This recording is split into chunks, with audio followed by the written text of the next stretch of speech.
Hello YouTube, this is an Ace preview, and today I'll be looking at Caribbean.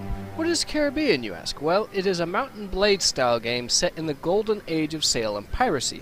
For those who don't know anything about the Mount and Blade games, they're a line of role-play games based more around mundane, more realistic abilities, i.e. no magic spells or any of the kind. They also tend to have generic quests, so how are they popular, you ask? Well, instead they focus on the combat, and by God is it awesome!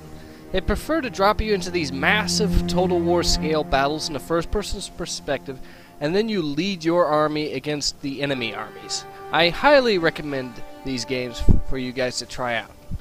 Back to this one though, I should mention that this is an early access game right now. It's still an alpha, so there are plenty of bugs, a few performance issues, and missing features. That said, I will say that some of what is already here is stuff that you will not find in any other Mount and Blade games, or even the mods for that matter.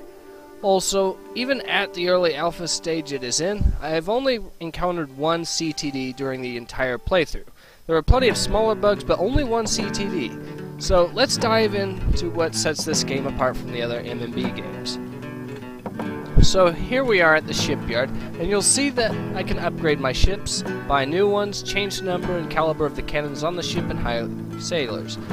It is a reasonably detailed system, and the UI could use a few improvements here and there, but hey, it's still an alpha, and there's plenty of time to improve that.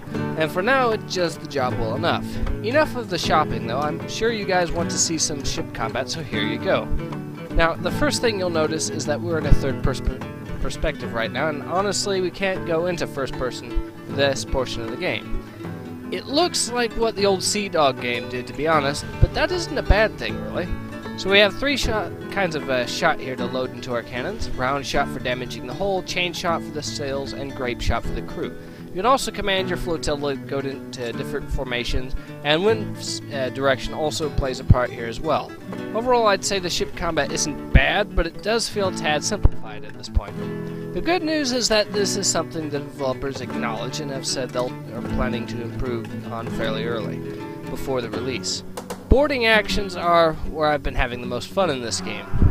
I have to say that while modes like 1257 AD had boarding action as well, they're a lot more fleshed out in this title.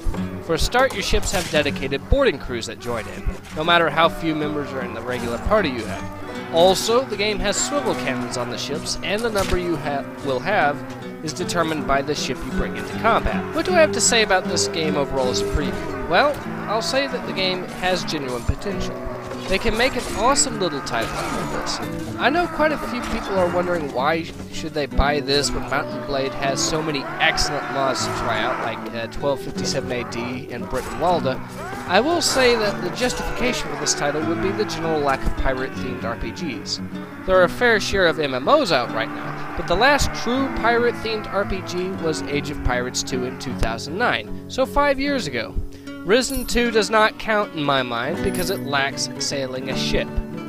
Back to this game though, there is plenty more going on to the title than what I'm showing here. There are plenty of more features, but I felt I should focus on this preview on what stuff is new to the series. Feel free to voice your opinions on this title. I'll be back with a new video on some other games soon. Ace out.